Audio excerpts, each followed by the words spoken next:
which it stands, one nation, under God, indivisible, with liberty and justice for all. Thank you. Madam Clerk, there's quite a roll call to call, so would you please call the extensive roll? Starting with Council, Calhoun. Here. Barnwell. Here. Wells. Here. DeMoss. Here. Finch. Here. Osenga. Here. Mayor McClure. Here. Thank you. Moving to Planning and Zoning, Verhey is excused. Monaco. Here. Hornseth. Present. Staggs. Here. Ullman is excused. Charbonneau. Here. Chair Sullivan. Here. Thank you. You have a quorum of both bodies. Thank you, Madam Clerk. We're now to citizens' comments on any subject except those items scheduled for public hearing. We don't have a public hearing item at this meeting. Those who have signed in will have the first chance to speak. You'll get 3 minutes per speaker, 36 minutes total. Madam Clerk, has anyone signed in? Yes, ma'am. The first speaker is Carol Griswold.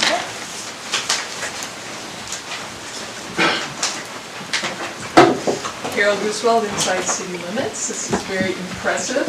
I don't know about that. Happy New Year to everybody. So my comments I did share in an email, and then I sent out a revised one. I got a little more time. I just wanted to briefly say my main points. Commercialization of our neighborhoods needs to be balanced with the desire to make money off of one's investment and to be as fair as possible to all. Principally residential zoning districts, RR, R1, R2, R3, and UR, should be more restricted than principally commercial zoning districts, OR, AC, HC, and CD, which are zoned for business. It's especially important for duplexes and multifamily dwellings in principally residential zones that only the homeowner-occupied dwelling would be eligible for short-term rentals, leaving the other units for long-term rentals, allowing income and protecting long-term rentals. New whole house rentals should not be allowed in principally residential zones after the passage of this ordinance. Existing whole house rentals in R3 and UR should be classified as non-conforming use subject to 1510-315 after passage of this ordinance and phased out over a time certain if that's legally possible. The reference to non-conforming uses should be included in the code. However, whole house short-term rentals, non-business owner occupied, in principally commercial zones, OR, AC, HC, and CD, should be allowed outright. Multifamily dwellings, triplexes, and fourplexes in commercial zones are allowed to operate as a short-term business rental without the business owner occupation. It is not fair to single out detached single-family homes in commercial zones and deny whole house short-term rental businesses there. Note that duplexes are not mentioned or included in the table. They are not multifamily dwellings, which are 3 units and up. And in my email letter, I had the details in the code of where you can make these changes, which I think offer a really good balance between residential homeowners making some money, but making sure that commercial zones allow short-term rental businesses. Thank you very much. Thank you, Madam Clerk. Next signed in is Doug Schessler.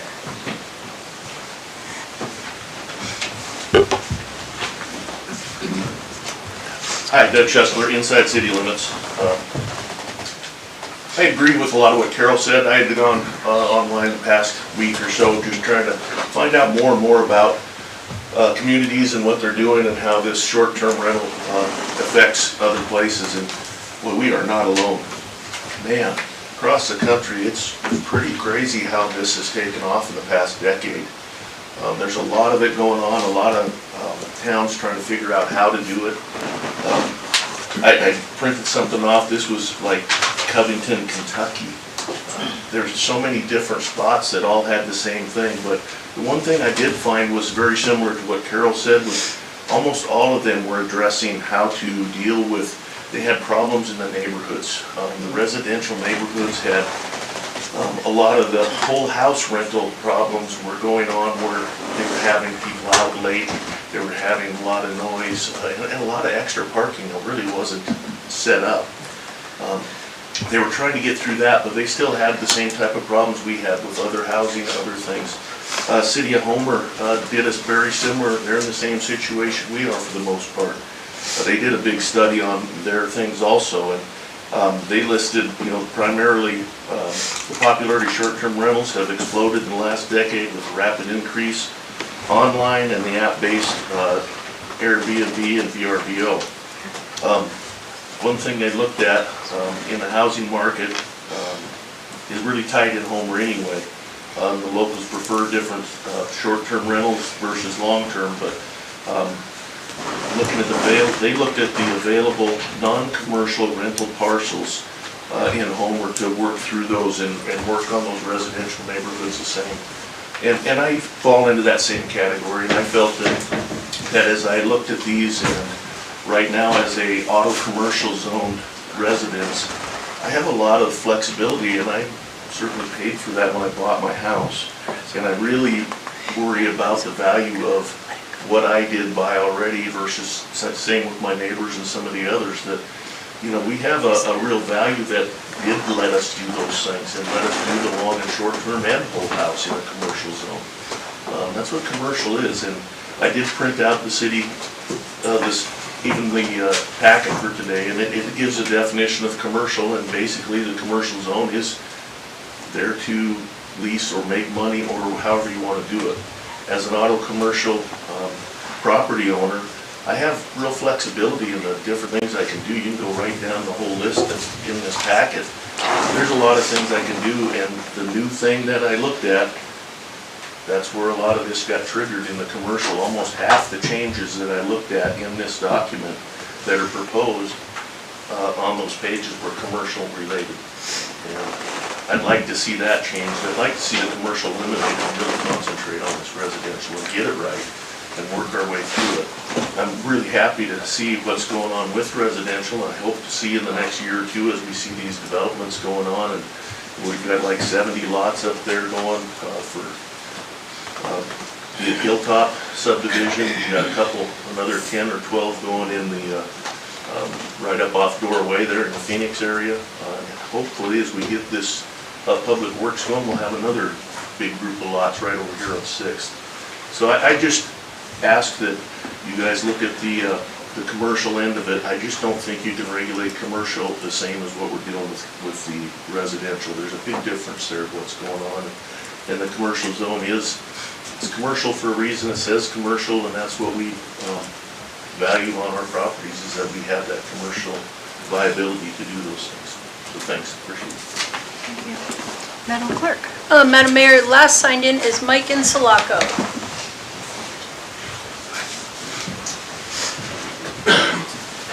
Pardon me, it's Mike Insulaco inside the city limits. And I do have a rental. I'm trying to get a rental going downtown on AC in his own lot. So I wasn't paying attention to a lot of the stuff that was going on earlier in the summer with the gyrations of this ordinance coming out. I was doing some other stuff, but working through, the last couple of years I've been working in Anchorage, developing subdivisions. We did 2 subdivisions up with 26 parcels, and we did another one that had 80 acres.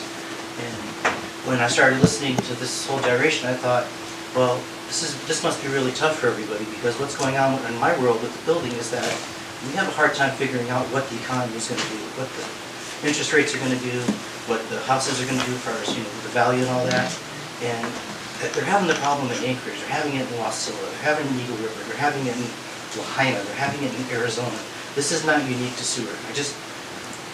My first instinct when I heard it was like, are we really smart enough to understand what this could do down the road? I'm just a little nervous about the repercussion of getting there and regulating what's happening. What I did see happening when I came back to Seward, never moved, I was working in Anchorage, but it was nice to see a couple of the guys, the contractors, step up and start building houses. A few years ago, that's what we were talking about. It's like, what can we do to get these contractors to build? Well, they finally saw this little disaster happening where, no housing, but we have high prices. So now they can build these things and actually make some money at it. I think that if we let them build more, the prices will drop a little bit. That's my personal opinion. So just be real careful on it, but I'd like to, anyways, look at maybe dropping the commercial side right out of it. It makes me really nervous. I was curious, so I called up the borough on Tuesday and I said, and this is a real case, I have an auto commercial lot, and my neighbor down the road, she has a urban residential lot. Mine's valuated at $72,000, hers is at $56,000. And when I asked the appraiser, I had to go through some gyrations trying to get an answer out of them on how they come up with their appraisals. A whole other conversation. But when I asked him, I said, could you put a number, a proportional number on what a commercial property pays more in taxes versus a residential? And he basically said, no, but it's dramatic. And so I did look at, kind of poked around my neighborhood, sorry, Doug, looked at everybody else's appraisals and stuff just to see where it was at. And definitely, when you have the urban residential right next to residential and commercial and AC and all that, the commercial stuff is valued at a higher rate. And why that's important is we've been paying taxes on that higher rate for a long time. And now just to, not pull the rug out, because honestly none of this really affects what I'm doing with my property. But I think in the longer term, I think it's important to see what, you know, what our commercial property is for and what have we paid for so far to get to that point of owning a commercial property. And just, you know, I like the residential stuff. I think what Carol said was great. I'd love to concentrate on that and kind of drop away from the commercial stuff a little bit. Okay, thank you. Madam Clerk? No one else. Okay, is there anyone else in the audience? Come on up. Lucy Casagranda, inside city limits. I own commercial business lots downtown that are vacant. I just got 2 of my children out of the house and I am ready to rest. And what you guys are telling me right now is you better hurry up and get your butt in gear and develop something in the next 2 years. And honestly, I don't know that my nervous system can handle that. So please don't do that to me. I bought those lots at a higher price. I pay higher taxes on them. I do have a plan. If I can't do my plan, which this ordinance takes away my plan, I will either just leave them vacant, which is no benefit to the taxpayers, or maybe I'll consider selling them to big, huge corporation that can build a big, huge hotel on them and put more of downtown in the shadow of somebody else's success. So, having the capability to be able to develop small in commercial business district is very important for the small people that grew up here and have invested their whole entire life into Seward. I don't feel comfortable being forced to have to put long-term housing on my downtown commercial lots at the cost of me and my children so that more people can conveniently live downtown. Thank you. Is there anyone else in the audience? Okay, do you want to come and then we'll go back after you? Nicole Lawrence, I'm outside of city limits. So I am generally in support of a lot of the changes that you guys are proposing, but I agree with a lot of what other members here have said. And I think one of the biggest changes that single-family structures, it's worded here, single-family structures that are currently not operating as a short-term rental may not be converted to a short-term rental in commercial zones. I think that's a really restrictive rule on people who own commercial properties, who should be able to do what they want with them because they are commercial properties. So I think you have a lot of good things in here that will really help. I think the attrition of the urban residential properties is really where you're going to get back a lot of these homes as long-term rentals as opposed to short-term rentals, because you're classifying them as principally residential instead of commercial. And I think I've seen some other form that said about 26% of the nightly lodging properties are zoned urban residential. So once those stop, they will be kind of acquired into this system where they're not allowed to do nightly rentals. I think that's where you're going to get most of the benefit from this. And then also the hold on people purchasing things, waiting 4 years if they weren't already operating as a nightly rental. But I really think single-family structures, whatever structure it is, like Christy said, I mean, so you can build an auto body shop there now, but you can't have a nightly rental. I mean, that seems like to just doesn't really make sense. So I think maybe reconsidering that would be great. And then, I have heard a lot from people about this thing about developing short-term rentals within the next 2 years. From what I understand, I think it applies mostly to vacant lots, but I think it should apply to any property where somebody's trying to convert it into a nightly rental. Because it takes time. If somebody bought a property right now, if one of my clients bought a property and they were going to do a nightly rental, whether it's vacant or it's existing, it just takes time and it takes money for people to convert things. So really, if it doesn't include both, which I was under the impression it didn't, I think it should. So, that's it. Thank you.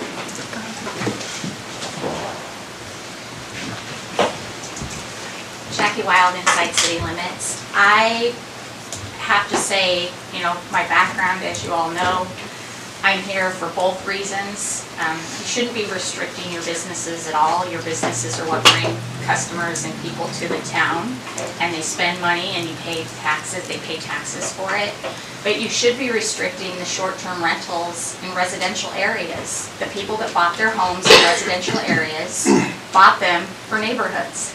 They bought them to know who their neighbor is, and by changing the code the way that you are presenting this evening, or proposing this evening, is just changing the people that may or may not be operating illegal B&Bs based off of prior obligations in short-term rentals in residential areas.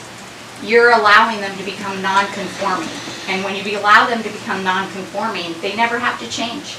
They can stay that way forever. And what you're saying in your code is you're saying if it sells and it's operating right now, you're just considered non-conforming. And I don't have to make my business or my home become compliant.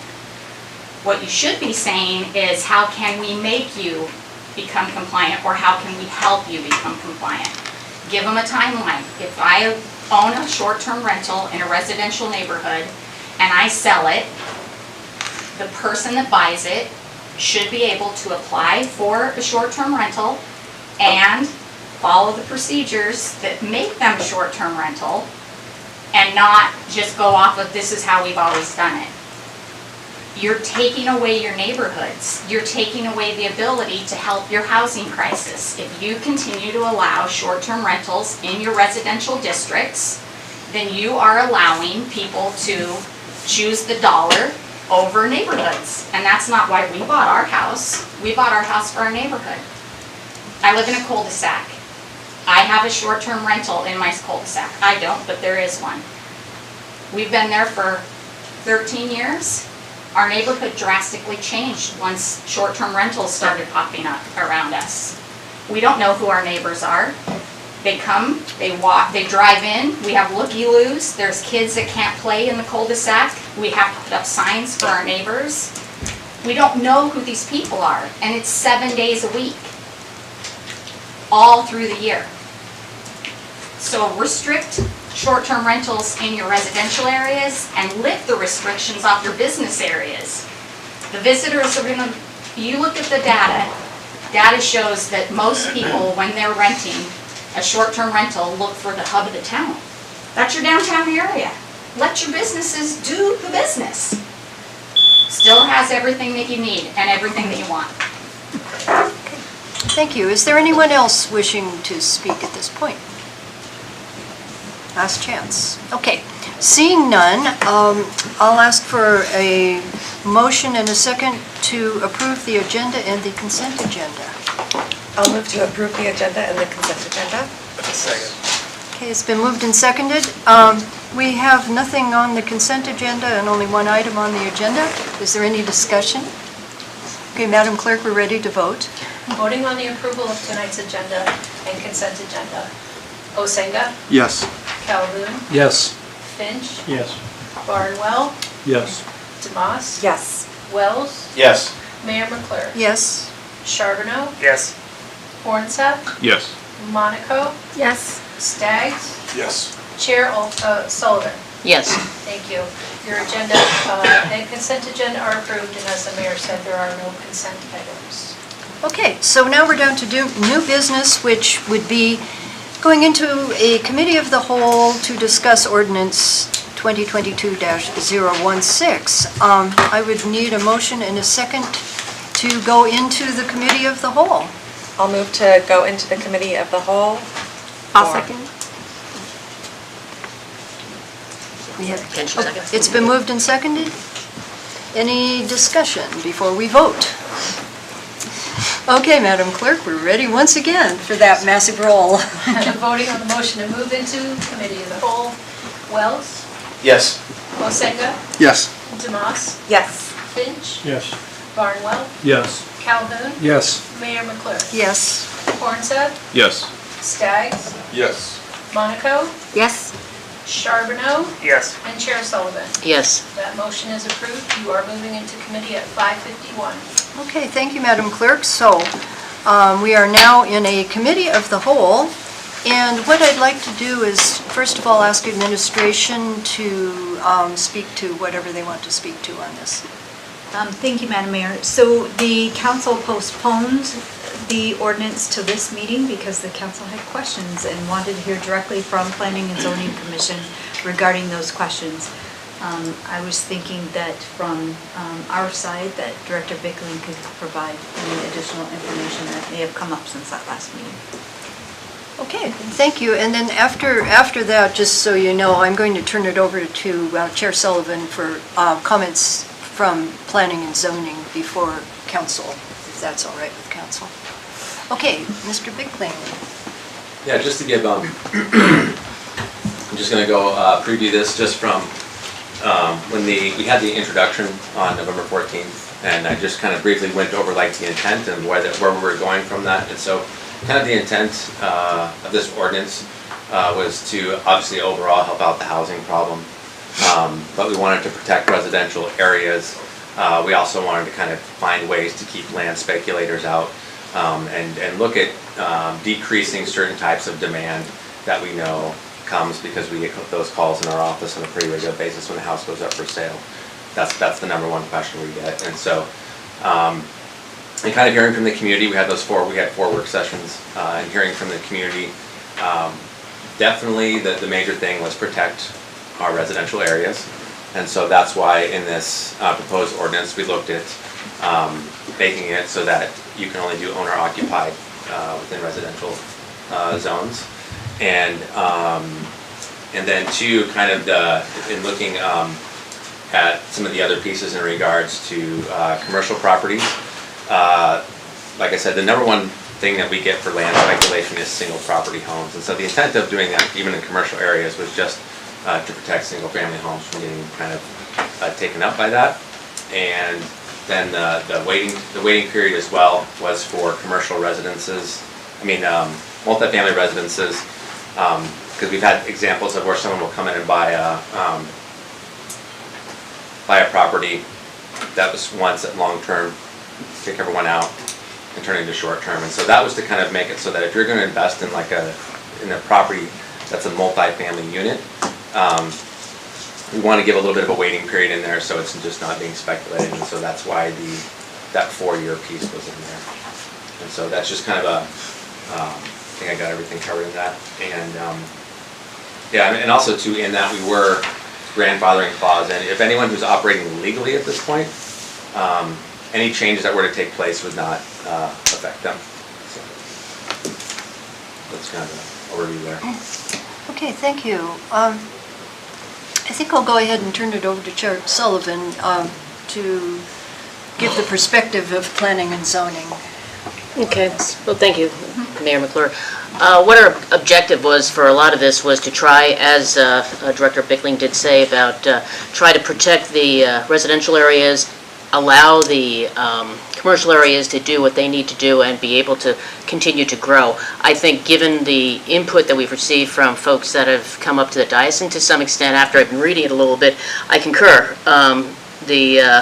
As far as commercial areas, I think we should have a little hands-off on that as far as some of the restrictions on those. But what I'll, just from that standpoint, is I'd like to ask our commissioners if they have any particular input before I go any further on that.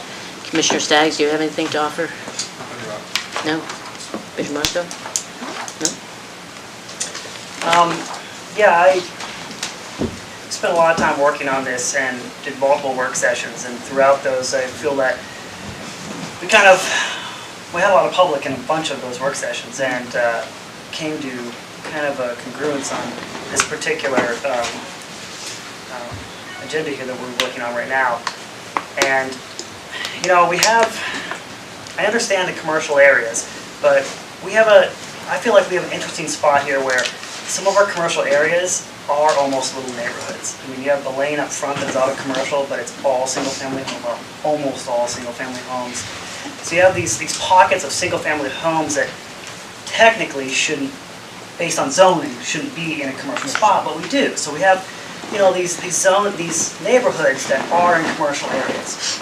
And I think that we need to protect those single-family homes, regardless of whether they're in an R1 or not an auto commercial, because they are a mini neighborhood down there.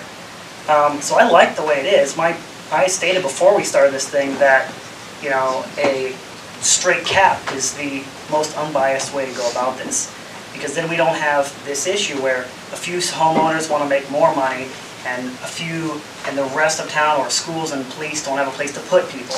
So I wanted to see a cap, and I still think we should have a cap, because then it's cut and dry. This is how many our town wants, based on our population, based on what we can support. That's, they stay out of R1, like the code has right now, but the rest of the areas, they can just be. But besides that, because, that was fairly unpopular, I believe that protecting the single-family neighborhoods, regardless of where they are, is an important thing. Absolutely, yeah. Commissioner Hornseth? Yeah, I agree with what Nathan was just saying. I think the number one thing is protecting, the single family, or protecting the residential districts. But I just wanted to say part of the reason the auto commercial and commercial areas are expensive is what Jason was saying about land speculators coming in and pumping up those prices. You have outside money competing with local money here. So that was the intent behind, I think, some of our commercial decisions there. And so I don't think anything's going to be ideal. There's going to be people who have a problem with pretty much anything we put forward. I think from 4 work sessions, that's pretty apparent. So this was like our best attempt at something that kind of did our best at pleasing everybody, but it's definitely not going to. No, that's true. I don't think anything we're going to put forward is going to make everybody. There's so many things, the horse has been out of the barn for a long time on lodging in this town, and we're trying to reel them all back in. And that seems to be a bit of a challenge across the board. And I think setting this going forward on these, we may have to, look at these and decide what we can arm wrestle over, what's good and what's not good. But I think if everybody comes out of this in the long run, nobody's happy. I think we've achieved something. But it winds up, being that way at times.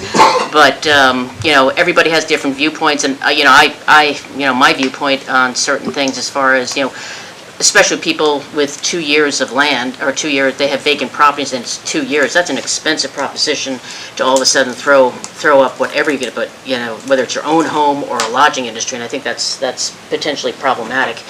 And I don't know, I don't have quite the background that Nathaniel has in terms of where the pockets of commercial is and where residential homes are, but is it that many that we have to put such a significant burden on the commercial properties? Because that's what you want, to echo what Jackie Wild was saying, is that this is where people come to. They want to come to the downtown areas, they want to come to the businesses, and they want to see the lodgings, and they want to be there so they can walk around as opposed to drive around, instead of coming from out of town or into town. Even, we haven't discussed it yet, but even just the fee schedule for lodging permits. Out of town, they don't have to pay for it, but in town, they necessarily do. And so we're adding more burden to the individual in-town lodging establishments. So I don't know if this is a completely done deal, if we're going to figure this out tonight, but we may be able to narrow it down a little bit more. So, Madam Mayor, I'll just turn it back to you for a moment for thoughts. Okay, thank you. I think at this point I'd like to hear from council members and their thoughts, and we'll start with Councilmember Finch. I agree with Nathaniel about it needs to be capped. Something's got to control it. some might not like it, but there needs to be, put some horses back in the barn. I'd like to see the illegal B&Bs not be grandfathered into this. And I'd like to see the, instead of owner operated, state yearly rental operated, because if you're the owner, you should be there year round. If you're gonna let them get away with the yearly rental, then it should say yearly rental operated. But I agree with Ms. Wilds about the effects of neighborhood. I've seen it in my neighborhood itself. It's pretty shocking. All hours of the night, I'm getting woke up, drunk, staggering around, loud vehicles, and that's not my neighborhood I've had for 27 years.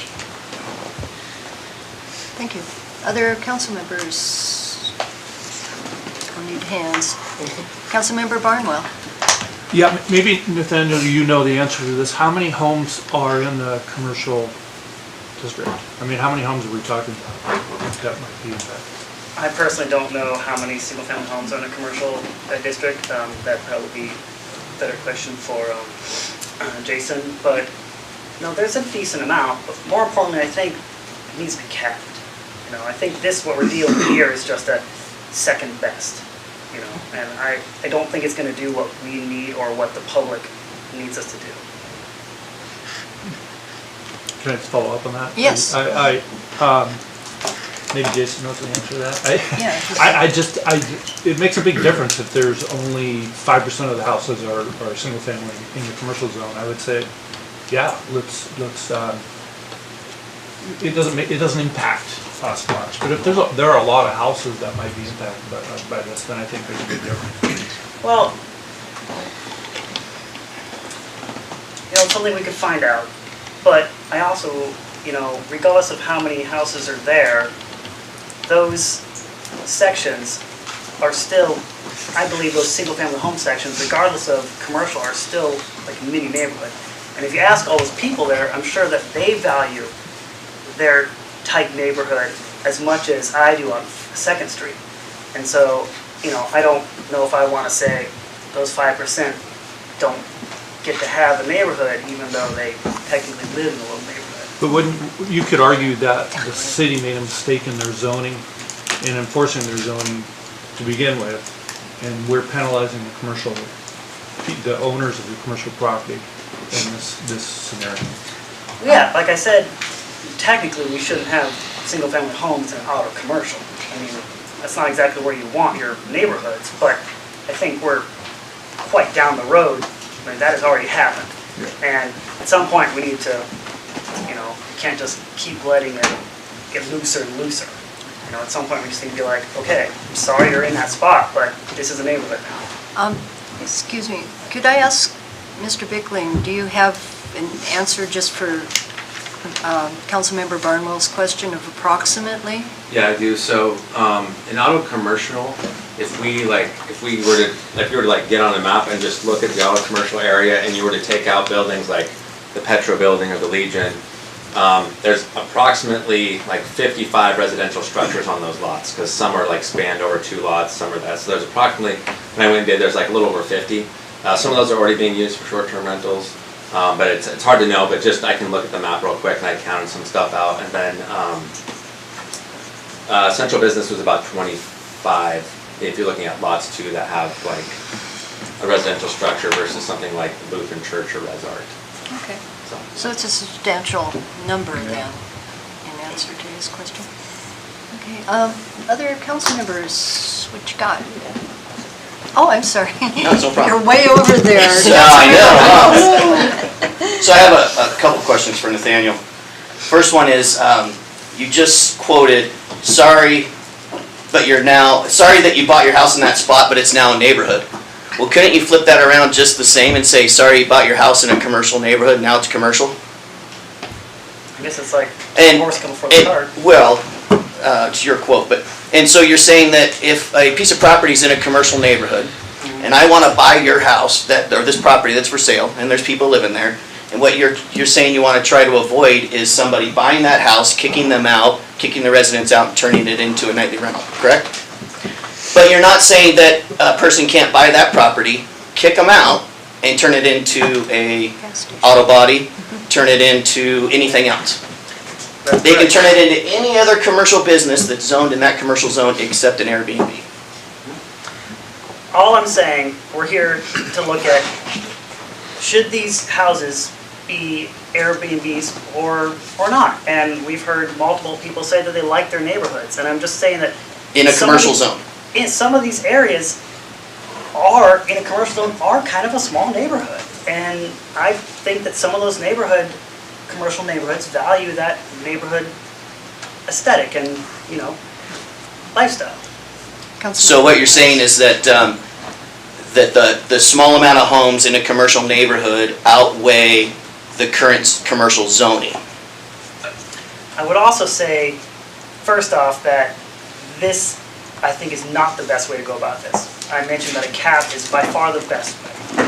But also, I will note that we sit in our meetings all the time and hear countless stories of, we don't have enough housing for police, we don't have enough housing for correctional officers, we don't have enough housing for teachers, we don't have enough housing for nurses. And then we try to do something and a couple of people say, well, you're not letting me make enough money, so change it. And I was like, I don't, there's no real spot there. I'm just trying to do what's best for the whole of the town. And I don't know, sometimes. Councilmember Wells, and then I'll. Yeah. So then, why is it that you're not proposing changing the zoning to residential in those areas and telling those that have commercial businesses, sorry about your luck, it's now a residential area? When I first came on here, I did say that would be really nice to have those residential, and I was told we can't do that. We can't change auto commercial to residential. So is this related to the council question? Okay. Yeah, I just wanted to respond to Randy Wells if I could. The way I kind of looking at it is, it's really a low bar to buy a property that's already a single-family home and flip it and turn it into a nightly rental. We're basically subsidizing that versus tearing it down and building one of these other structures you're talking about. That's a lot bigger investment versus, just buying it and flipping it kind of thing. I think that's what we're going for. May I respond? Sure. So you think that investing $400,000 to $500,000 to buy a residential home in a commercial property and turning it into a nightly rental is a low bar investment? I think it's a lower bar, like we're talking about a single family home, and sure, some of them can be, yes, that expensive, but it's we're not saying that if it costs you that much to do that, then you're probably like, what I'm saying is it's a lot easier if you're spent that much than to just flip it and turn it into a nightly rental, right? Versus it has value as it is to do that for you, right? Versus clearing it out and building up something else, right? So I'm just saying it's kind of like subsidizing like nightly rentals that way. Okay, so bringing it back, hear from other council members. And Councilmember Demas. First, I want to thank Planning and Zoning for all the work that you guys did on this. There were so many work sessions, as you said, so many opportunities for people to come out and speak. Community development, I feel that you looked at this so incredibly thoroughly and explored so many different avenues and went back and changed it several times based on community feedback, so I really appreciate that. I support the entire ordinance. Aside from the auto commercial and the central business language, I would like to just remove all of that. I think that we got very close to having a really good plan here. I agree with Commissioner Charbonneau about the permit. At first, when we were discussing this in the very, very beginning, we said, okay, what's the number? What's the magic number? Is it 100? Nah, maybe it's 120. No, maybe it's 95. And that's really where we were at. And so now we're at this, and there's a reason for that, because there's so many different types of situations that we need to capture to be fair to people that are already operating, to be fair to people that have spent money based on the zone that property is in and have been planning and spending money based on what is allowed in that zone. So to me, I can't support anything that has the commercial language in it. I I think that if we missed, if our community wants some of those residential areas and commercial districts to be R1 or R2, then we need to come together as a community and decide if we want to rezone that. But I don't think that's where we're going to capture this. I think that there's a certain charm to having small, single-family homes in commercial districts, especially historic districts. I know that a lot of people like to stay downtown because they find it charming. They want to stay in some of these older homes. I don't think that should change. You're going to have a lawyer's office in one home and a hairdresser's office in another, and I think that people expect to see that. So I think that's a different discussion if we want to change those and change that zoning. So I intend to motion to amend this ordinance and just take the commercial language out. I don't know if I have the support, but that's where I'm at. Okay, thank you for that. I'll go around. Councilmember Calhoun. I can agree with a lot of that. I think commercial isn't really our issue as much as the residential areas. I think we need to concentrate more on the residential areas, and I'm not saying we should have a cap or not have one. If there were to be a cap, I would think it would be a cap in residential areas as opposed to town-wide. I think that we need to get lodging businesses that are operating out of compliance or non-conforming, however you want to say it, in our residential areas. I don't think they should be allowed to continue to do that into perpetuity. I think that we're going to need to bring them into compliance and help them do that, whether it's over a year or 2-year period or whatever it is, because I think residential areas is still where our problem is. It's not so much in the commercial areas. And I'm not discounting what Nathaniel is saying, but if you look to buy a property or live on Belaine Avenue right across from the major RV parking area in Seward, where traffic is going through there 24 hours a day, 7 days a week in the summer, and you think that that's going to be your neighborhood, you may be just a little bit off on that. Not discounting the people that have that as their home, but there are a lot of short-term rentals already in that particular area, and I know there are other areas. But I think that we need to concentrate more on the residential areas, getting a handle on that. If we ever get to a cap, maybe cap the amount of B&Bs that we allow to happen in residential areas as opposed to citywide. And I would agree with Councilmember DeMoss and discuss removing the commercial language from this ordinance when we get to that point. Okay, thank you. Somebody else, Councilmember Finch. I would agree with removing the commercial for right now. We can still go back and look at it, but the residential, yes, is a big issue because my neighborhood, I can sit up at 8 o'clock at night and listen to kids play. And now all I hear is from 8 in the morning to 4 in the morning, vehicles, drunk, yelling, screaming, and it's all from the 2 B&Bs I have in a residential neighborhood. I do think a cap of 120 overall would be suffice. And me personally, I would have a problem living next to an automotive shop in a commercial district because at least at night it shuts down and it isn't noisy. I have my evenings, like I said, I have a neighborhood that used to be full of kids and there aren't any. Mr. Bickling had his hand up. Did you want to? I did want to just clarify something because I've heard it a couple of times, and I just want to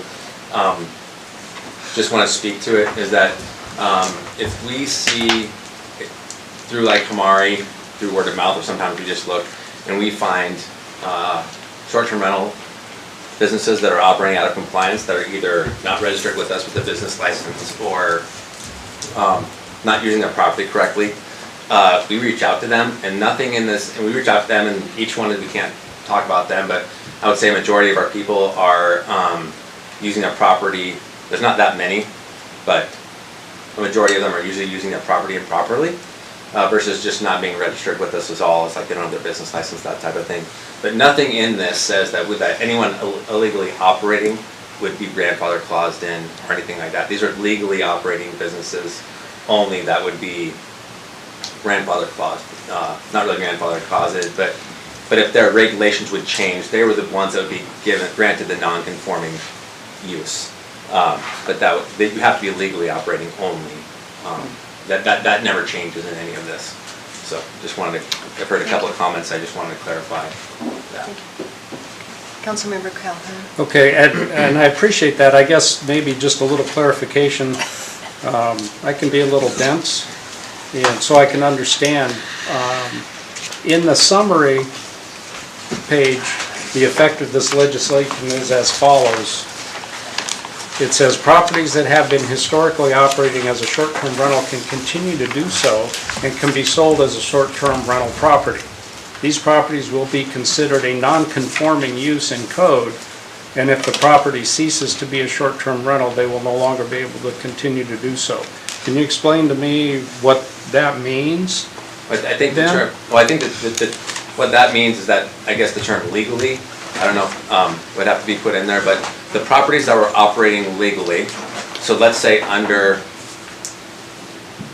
I'm just going to give an example. So the properties that were, let's say that we had someone in auto commercial that was operating legally, or actually even, let's go like someone in urban residential that was operating legally, and we now say that a whole house rental is not, or like whatever type of rental is not allowed there anymore, because they've operated like once in the last 5 years, they would be granted a non-conforming use and could still move forward with that operation, even though that is no longer technically allowed in that zone. Does that create some clarity there? If I may, so that just means that they are just operating, they were legal at the time. Once, Yes. they were, with 1 year, they were operating for 60 days, which makes them qualify within that 5-year period.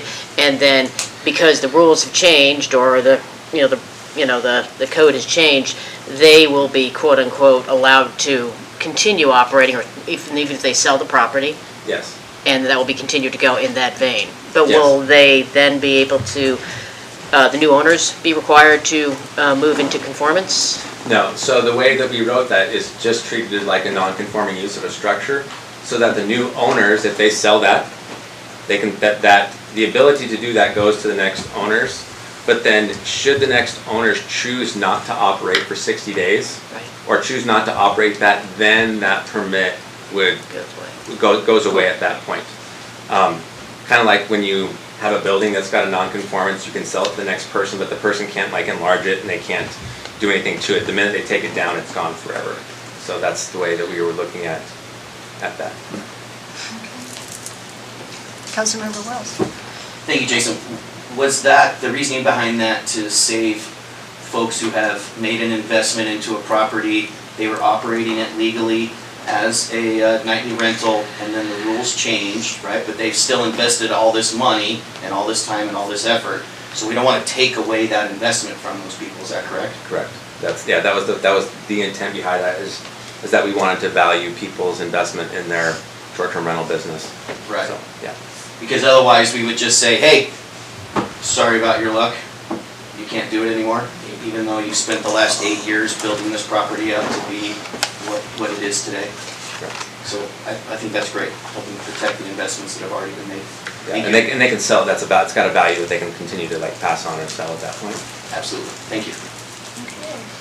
Other comments from council, first of all? And other comments from planning and zoning while we're in the committee of the whole? Let me just point out that we can't take any action during the committee of the whole, but when we come out of committee of the whole, council may make amendments at that point, which then we could incorporate into the ordinance, which will be up for public hearing tonight at the regular meeting. So if we have time, we could begin to amend during this, after we come out of the committee of the whole, while we're still in our special meeting. Does that make sense to everyone? Okay. Having said that, other comments? Go ahead. So I just want to say that I know we came up with a 5-year, and we chose 5 years because of COVID. And because we were like, well, if people were shut down during COVID, we're not going to hold that against them. So that's why we wanted to do 5 years. So this way we could give people that were shut down during COVID the opportunity to continue. Thank you. And did you have something, Councilmember I DeVos? I wanted to clarify who is voting on the amendment. Is it? I believe it would be just council can vote because it's our ordinance now. I mean, that's what's coming up tonight, so. This is, but we can continue this committee of the whole and continue to get input and ideas from planning and zoning as long as we want, up to a certain, time limit here, so, just to say that. Councilmember Wells, chatty tonight. Was there any other suggested changes by anyone other than the possibility of removing the commercial and the auto commercial zoning? Is there anything else that anybody wanted to change or add? Because it seemed like that was the main two things. Is that correct? Councilmember I think it's the Calhoun? main thing, because I think one of the other things that I would like to look at and change possibly is coming up in a different, at our meeting anyway, with our city fees, fee structure.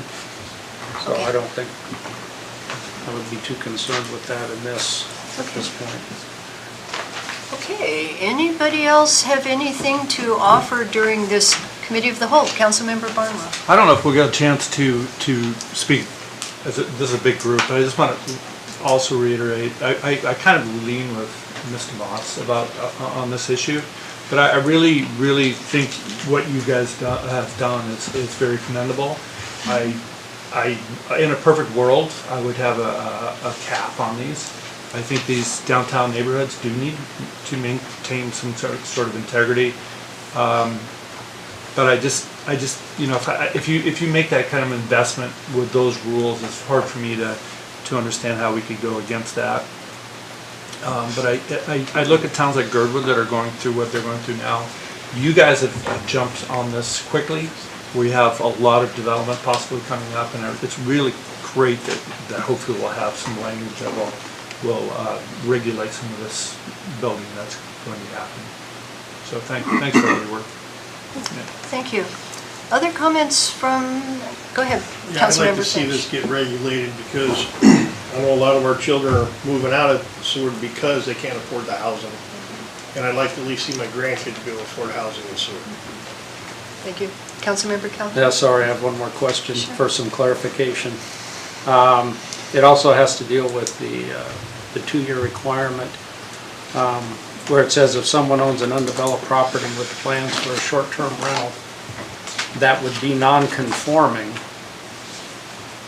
I don't know why they would want to have one that was non-conforming, but they must do so in 10 years, or in 2 years.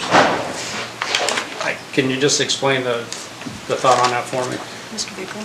Yeah, so it kind of comes, that one's actually twofold. It's one of the problems that we have in this town is like land that's just undeveloped and sitting vacant, and that was looking at ways that we can get infill, and so that's kind of looking at like empty lots. And then 2 is that with that 2-year thing, was that if you're just in some kind of like permitting process or development process, it doesn't even have to be built in 2 years, but that way you would be, let's say the use in that district changed, that you would be grandfathered in to that use that was once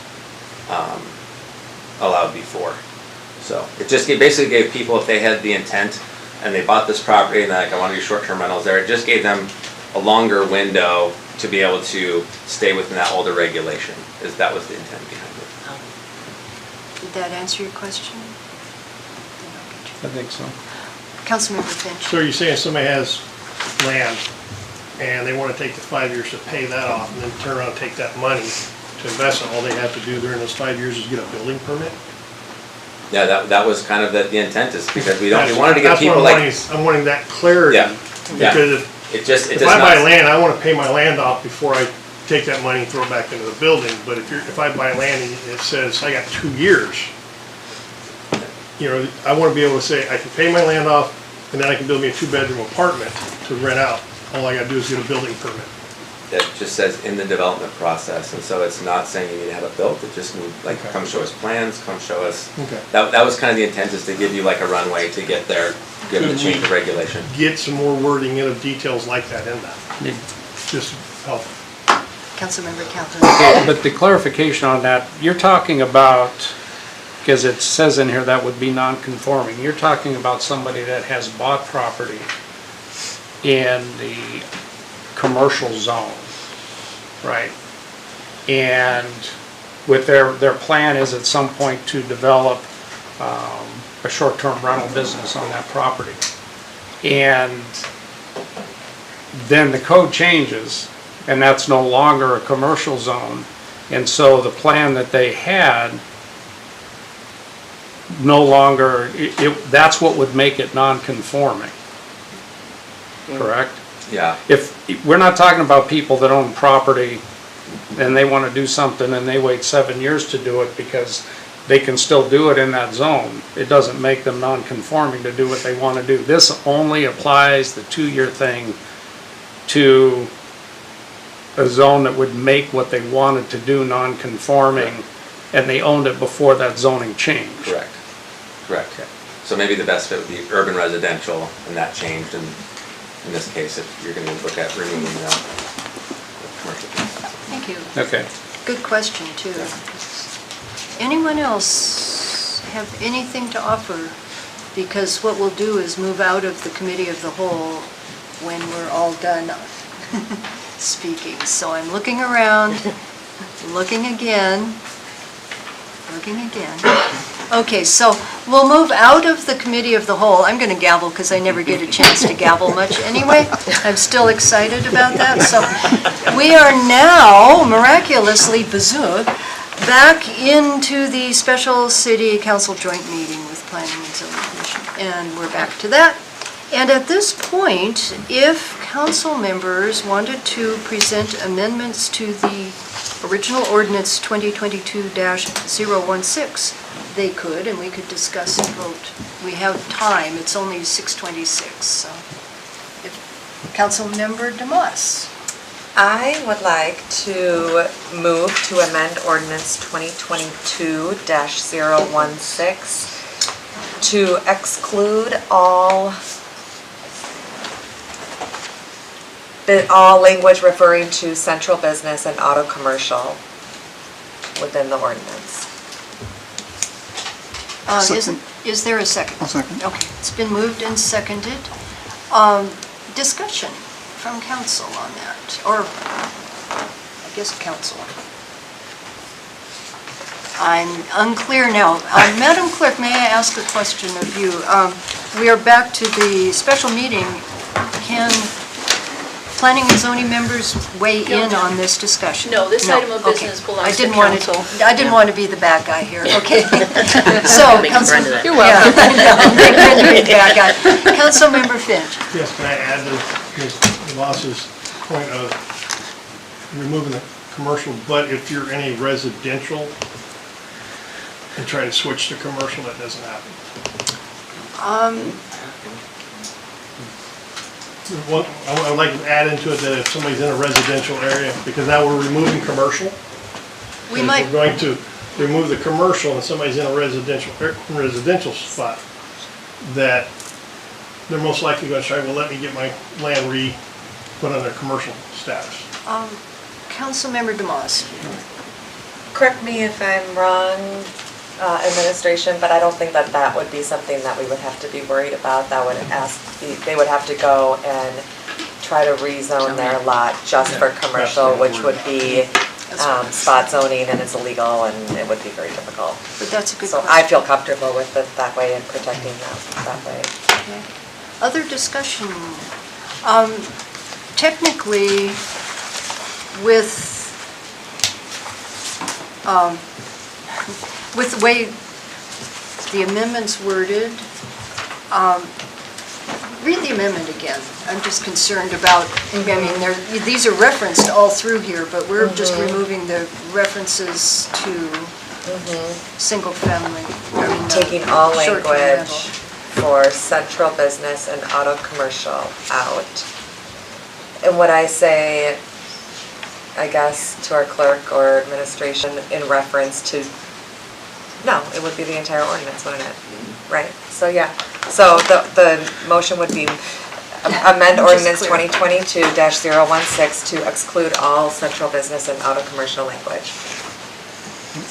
Okay, I'm seeing nods from administration that the wording is correct. I'd ask our attorney first. Yes, good evening. Mr. Attorney. I assume the intent of that motion is only directed to the proposed changes? Because technically, we printed quite a bit of the code here. That was my Yeah. concern. Yes, please. Okay, so move to Thank amend you. ordinance 2022-016 to exclude all central business and auto commercial language from the proposed changes. Okay, First and Amendment. does the second agree to that? Yes. Okay, so we have a, Councilmember Calvin. Just a question then, so we're not, and maybe I missed something in there, we're not talking about all commercial zones, just auto commercial in central business district? Those are the commercial zones. I believe No, but those I'm- were the ones. Are there that- not other, is that the only changes that were in there, were just those two zones? Could we ask Community Development Director that? Were there not other, would, Cha- the as changes wouldn't related apply to to the all commercial changes. zones? So the changes would apply to all commercial zones, including office residential and like harbor. Central business district. Yeah, I mean, like, it was, those included and. And additional, so Yeah. wouldn't we want to include all the commercial zones in your amendment? Not just auto commercial and central business? Councilmember Would the DeMoss? other one just be harbor is what you're referring to? I don't know, I just want to make sure that, Yeah. that if we're. Office residential is also considered a principally commercial. No, I want to keep my amendment how it is. Okay.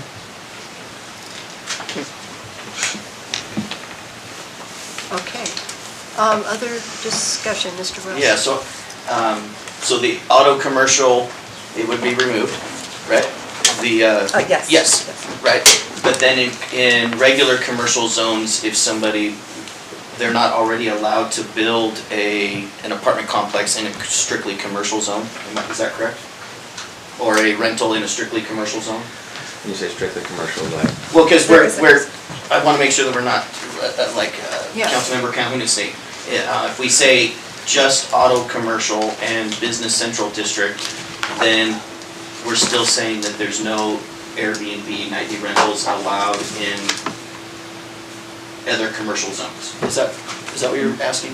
I just want to make sure that Because we're. I'm a little tripped up there as well. I just wanted to make sure that we're not, if we want to allow commercial, development in all commercial zones, that we're not excluding any of the other commercial zones by this amendment, that's all. Could we get some clarification from So Mr. there, Bickling?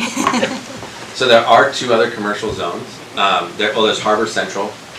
Industrial is its own thing, but Harbor Central is another commercial zone. And then office residential is also considered a commercial zone. And so I can give you any information on those that you like, but those are proposed, the amendment, short-term rental amendment is also applies to those principally commercial zones. So as I hear it, then, this amendment would remove all of those from the restrictions or not? No. Okay, just the two? Okay. Mr. Wells? So can I ask Councilmember DeMoss a question? And I appreciate this very much. So why do we not want nightly rentals in those other commercial zones if they were allowed there previously? So I would say that I forgot about harbor, and I would be open to including that in the amendment, but I did consider office residential, and personally, I felt like I was okay with a restriction on office residential for short-term lodging after discussions with community development. Okay, thank you. Okay, other discussion on Councilmember DeMoss's amendment? Madam Clerk, would you read the amendment, It please? would. Can I just ask what the impact on the land use table would be specifically for lodging? There's 3 new definitions being included for lodging short-term rental. So under the principally commercial columns, auto commercial and the central business, would those be struck then? Or would those be retained, that there's a permit? That's new language being amended into the ordinance. And the amendment proposed by Councilmember DeMoss is to strike amended language related to those districts. So you would not be allowing short-term in those districts. No. That's not the intent, I don't believe. But I didn't think it was the intent, but I want to mention that that's new language being amended in to the table, which is counter to your amendment. Wouldn't we, Councilmember DeMoss and then Mr. Bickling. can I ask administration how we could solve that? Yeah. So, this proposed regulation only says that we restrict single-family residences within those, right? So by saying that, by removing the commercial that you proposed, the auto commercial in the central districts, it basically means that those single-family residents and those short-term rentals can take place in those single-family residences. They can be bought, sold, whatever. And then if you include a Harbor Central in that, that would obviously, the Harbor doesn't, I don't know, I think it has like one single-family residence in there. But then it would, that mean that that single-family structure would only, this ordinance, that the change would only apply to office residential and not to any of the other principally commercial districts. Okay. Does that answer your question? Does that- Clarification? Yeah. Sounds good? Councilmember DeMoss. So can I ask the clerk, do you believe that my amendment covers my intent? No. And what would your Not on the land suggestion use be? table. To maybe amend your amendment to accept make an exception in the land use table, perhaps, or? Or adjust the land use table accordingly? And Okay, adjust the okay, land use table okay. accordingly. Yeah, I think you're going to inadvertently eliminate something Okay. you want to keep. So maybe you want to add some language. So I would like to, am I amending, we haven't voted on This it is yet, sausage so making, I so can yeah, just, we're so I'm gonna move to amend ordinance 2022-0116 to exclude all central business and auto commercial language in the proposed changes, except for the land use table. Madam City Manager. So the way I understand it, and to adjust the land use table accordingly. Yes, okay, and to adjust the land use table accordingly. Does the second agree with this? Yes. Think hard, okay.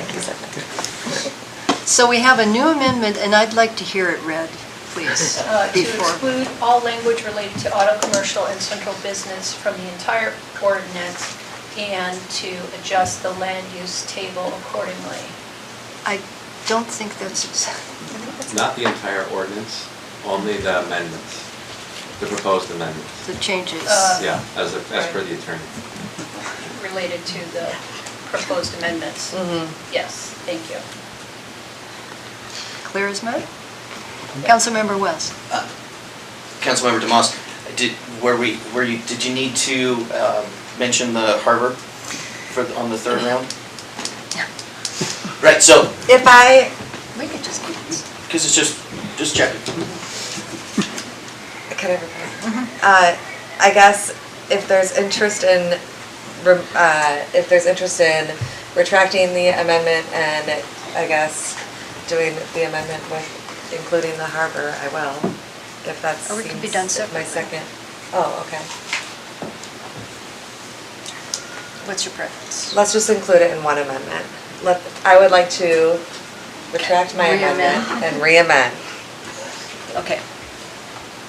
Is that agreeable to the second? Here it Okay. is. Here we go. Here it is. Move to amend ordinance Sausage making. 2022-016 to exclude all central business, auto commercial, and harbor commercial language in the proposed amendments and adjust the land use table accordingly. Does the second agree? Yes.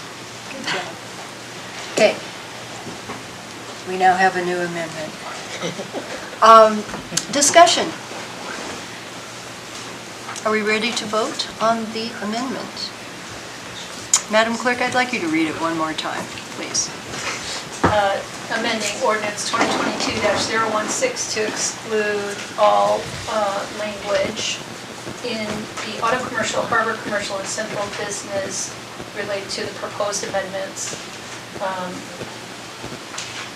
and to adjust the land use table. Is that correct? Accordingly. Okay, we have an amendment on the floor. Madam Clerk, I think we're ready to vote on that. Voting on that amendment. Calhoun, Yes. Wells, Yes. Barnwell, Yes. Finch, Yes. DeMoss, Yes. Bosenga, Yes. and Mayor McClure. Yes. That amendment is approved. Okay. We have amended. We have about 5+ more minutes here. I'd like to get done at least by 10 till, so maybe 10 minutes. Are there further amendments at this time? We have this coming to us at the meeting as well. I'd like to amend that we put a cap on it. Okay, Councilmember Finch is proposing a cap. Madam City Manager. And where would that amendment go? I guess I would want to know where. Well, since we're removing the commercial out of it, we have to figure out a cap for just the residential areas. We might want to wait until the actual meeting, just because of time for this discussion, I think.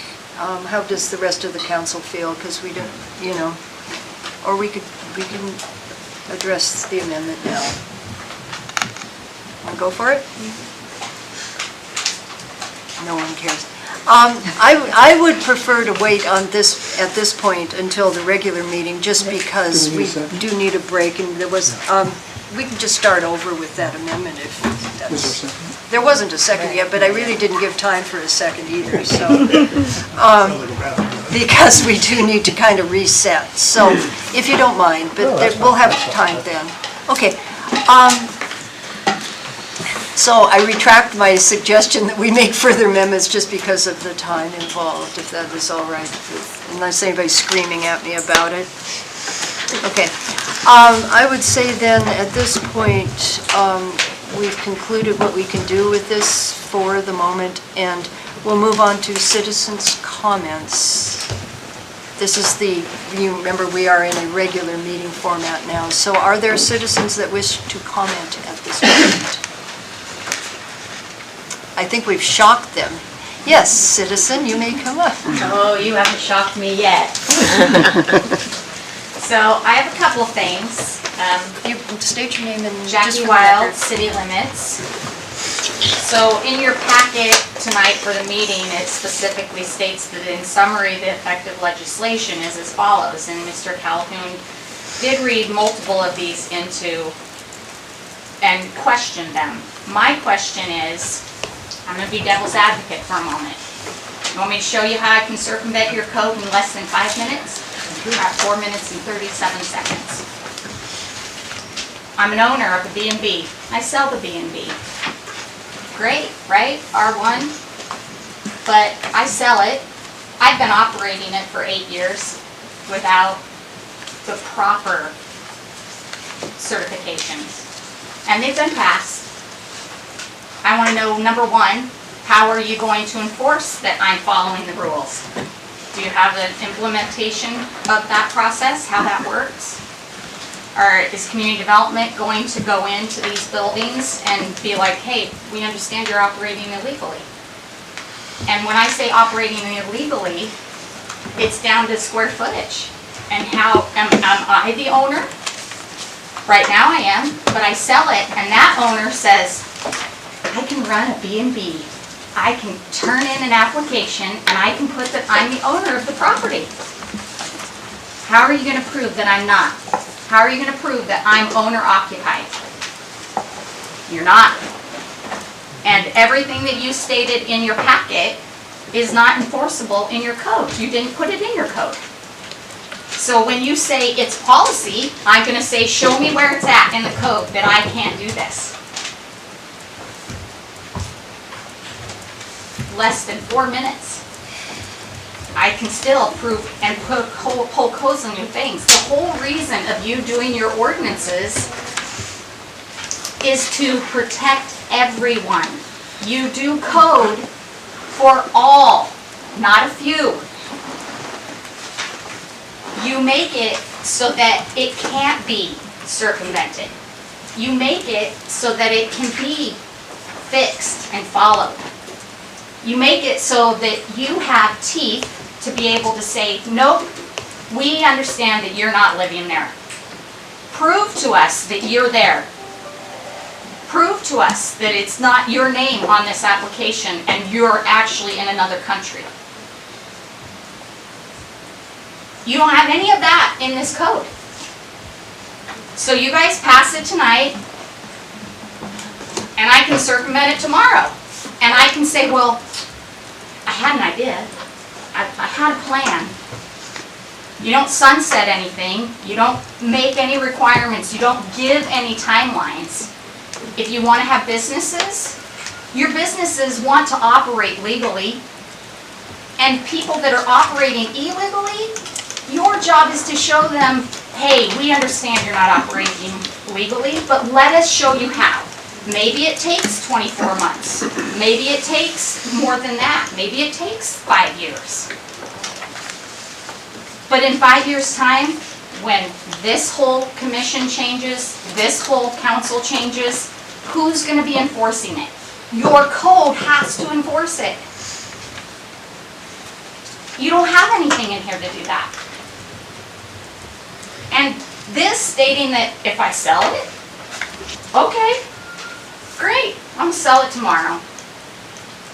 And I'm going to let the other person know that's buying it exactly how I circumvented your code for the last 8 years. Because Seward has no teeth in their ordinances. You have no teeth, no fine schedules, nothing saying we're gonna show you how to do it, and then after that, it's not going to be a, well, we tried. It's going to be, nope, here's the fine. Because why would I want to become compliant if I haven't for 8 years? If you're not going to fine me. If you're not going to make me become compliant. And as far as for my last 30 seconds, if you have a vacant lot in town and I buy it and it's an auto commercial, and all I have to do is say, I have this plan, and for 5 years you got to let me go ahead and have this plan.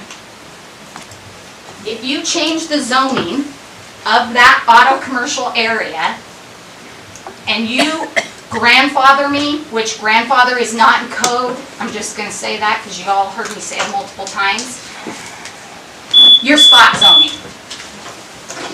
Well, thank you. Is there anyone else wishing to speak? Go ahead.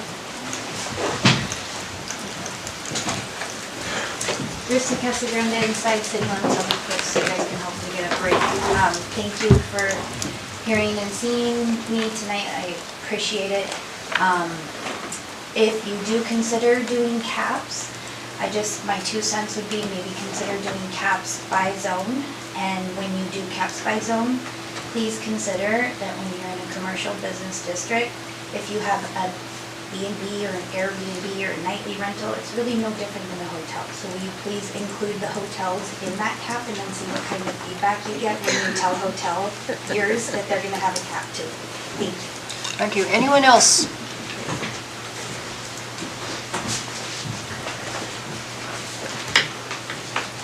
Doug Chesler, Inside City Limits. Just a couple of things as I was listening in. First on the cap, on what you're at. To me, the cap sounds a lot like limited entry on commercial fishing.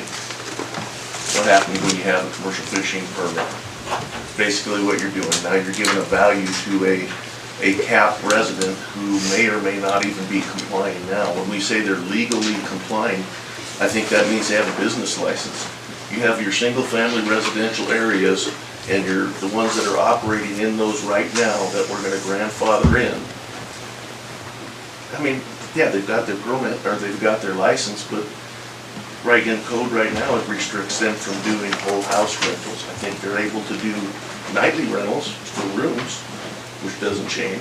But even the ones that are doing those whole house rentals that are really a problem in those residential areas, we're gonna say, okay, you can keep doing them because you're illegal. I mean, I don't see that as being legal. I would like to see some sort of a sunset that we're looking to make the compliance to those areas that we're trying to protect. I mean, is it okay for another year, for 2 years, for 5 years? I'd like to see that somehow being taken care of, that we're gonna look at our residential areas and say, yeah, I know we're there now, but we need to work those. You're seeing that across the country. They're trying to take these residentials back to say we have issues with the extra traffic and the extra issues that come with all the nightly rentals in those quiet commercial areas. I think there's some that we can really do. I think, like I said, I think we have to be really careful with the cap to see what we do to create value. If I'm a nightly rental right now in a residential type area, I'm getting a pretty good deal there if I can get that listed in now and perpetual, just keep going. I think we need to work on getting that out. The districts that we have, especially along Blaine, along some of these areas, that there is a lot of single-family residentials there. But boy, there's a lot of, you can drive down Blaine and tell me in the summer which ones have owners in them. Not many of them. Now you look at the different ones, I would like to see a look at the office residential. I don't really know a lot. I'm looking at all the brown on that map right there. And all those brown ones, I believe, are office residential. And they're in this downtown area for the most part. There's some that are just getting toward the other side, but a lot of those are along 5th and 4th. So something to look at just to be sure. That's all I have. Thanks. Thank you. Go ahead. We may have to postpone our meeting a little bit. Carol Griswold, Inside City Limits. I don't think what you did is what you think you did. Disappointed that you didn't include office residential. It is in a principally commercial zone. Same reasons apply to what you did for the other commercial zones. I think it's an omission to not include OR. It's very unfair, it's discriminatory. If you have a chance in the meeting to change that, I hope you do. Within the principally residential zones, you could further restrict, as I said, and this is complicated, I can't explain everything now, but if a person has a fourplex, the code currently allows short-term rentals in each of those units. And you could change the code to make the homeowner living in one of those units can have 50% of the bedrooms up to 3 to be short-term rentals, and then each of those other 3 units would have to be long-term rentals. You could do that, and that would be fair, and that would reduce the impact on a residential multifamily dwelling. You didn't include duplexes, they're not in the code, the land use table. They're not a multifamily residence, they're not a single family. So you need to address that. And I spent a lot of time on this, and I wish you had time. I got it really late, there were problems.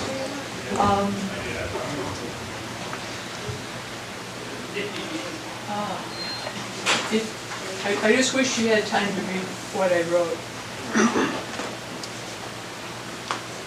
And whole house, as I said, whole house short-term rentals in non-business owner occupied should be allowed in all commercial zones. You need to add definitions to your code. Bed and breakfast should see lodging, rental short-term. Rental long-term should be added as a definition. We don't even have that in our code. 30 days or more. And rental short-term should be with that in that order. And hope you can just read that. The policy should be described, provided embedded. These policies are nowhere. We don't know where the 60 days came from, or, it's just, if you operate for 60 days, well, where is that? I don't think that's even IRS vetted. So the policies that are guiding this are very nebulous and important, and you need to know what that means. And then I had how you would allow in the land uses allowed table, how you would allow more long-term rentals in multifamily dwellings and duplexes and triplexes, that sort of thing. So we're still not there, and gosh, time is over short and it's really complicated, but it still needs a lot of work. Thank you. Thank you. Anyone else? Nicole? I don't want to take up too much time. Just really short, Nicole Lawrence, outside city limits. I do think it would warrant a discussion why OR wouldn't be included in the amendment. I think the amendment's good. I appreciate it, but I do think that it is a little discriminatory because it is principally commercial OR. So I just don't know why that wouldn't be included, and I would just love to learn more about that. As far as what Jackie said, very familiar what she's talking about with properties that are operating with a lodging permit but illegally, and I understand how that's getting through the city, and if you ever want to have a discussion on how people are sneaking through besides just like whether it's their principal residence, but there's some other things happening with the lodging permit application where there's just kind of this blind spot that's happening. I'd be happy to let you know what I kind of discovered what that is. But I do think we need some teeth too to help enforce, legal lodging permits. And that's a whole nother discussion, but I think everything that you've done so far is good. I'm really supportive, so thank you. Okay, thank you. Anyone else? Okay, so now in 4 minutes, we have council, commission, administration comments and responses to citizens' comments. I'll start with administration. No comments, thank you. No comment from administration. Commissioners, do we need to go around the room, or does anyone have a comment? Okay. We're good. We're gonna let you go. Okay, council member comments. We'll just go real quickly. Wells, Calhoun? We're not done yet. Thank you. Demas? No comment? Thank you, everybody. What's his name? Okay, and I have no comment either, except to say thank you for the work, and we will, I would like to Councilmember say, Finch, yes, I enjoy environmental. doing this with planning and zoning. I'd like to see us do this like quarterly or every 6 months. Thank you. I was about to say that exact thing. Councilmember Barnwell, I'm sorry. No comment. Okay, and with that, I will adjourn, and let me ask if it's okay if we start the meeting at